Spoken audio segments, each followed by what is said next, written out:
an individual with intellectual and developmental disability may be working, the likelihood that they are earning a wage that's necessary to cover all of their living expenses is slim.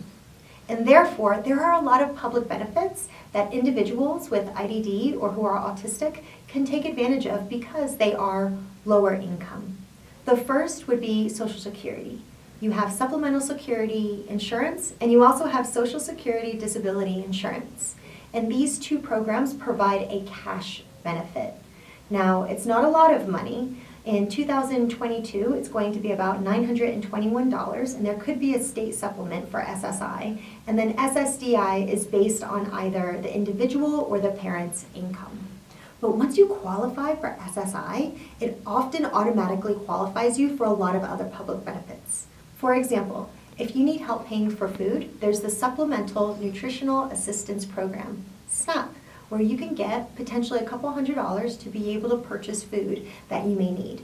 There's also lots of local food pantries that also offer support for families who can't afford groceries.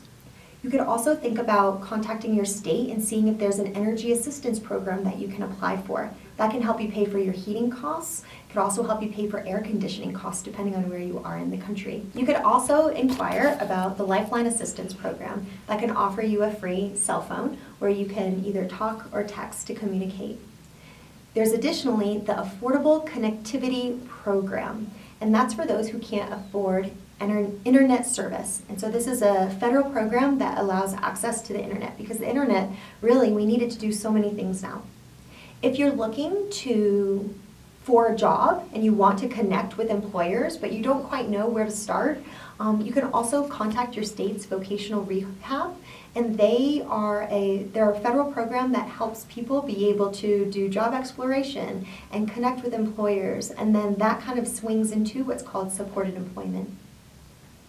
When you think about the future and saving, there are ABLE accounts. An ABLE account is kind of like a bank account, but it's not going to affect your means-tested programs. And so you might know that if you have SSI, you have an income eligibility and a limit where you can't have more than $2,000 in your bank account or in assets. And so therefore, it's important to have an ABLE account where if you happen to earn a little extra money, you can put it in that savings account and it's not going to impact your federal and state benefits until about $100,000, and then it will impact them. You could also think about housing and housing assistance. Housing assistance comes in two forms. In one form, housing developers are subsidized to be able to build affordable housing. And so you can look at your Housing and Finance Authority's website and try and identify specific builders who have created affordable housing units and apply for those units. On the other hand, you can also contact your public housing authority or agency in order to apply for a housing choice voucher. A housing choice voucher, there are often wait lists. In some places, there aren't even a wait list because the demand is so high, but you can contact them and ask them to be notified when that wait list is going to open.